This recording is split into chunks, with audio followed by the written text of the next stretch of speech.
Next patient, please. Magandang hapon. Parang may naamoy ako hindi Good maganda. afternoon din.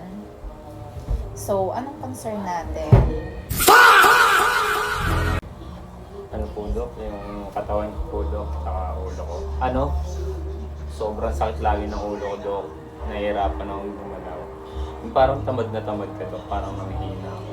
Parang wala kang bang makita?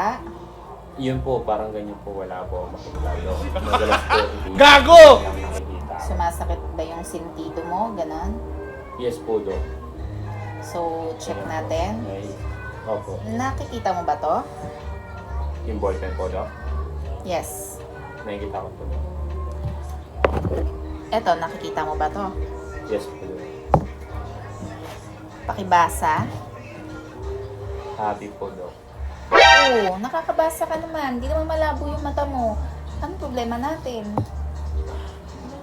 Nahihirapan. Pag sa tuwing gumagalaw kasi ako, Dok, talaga.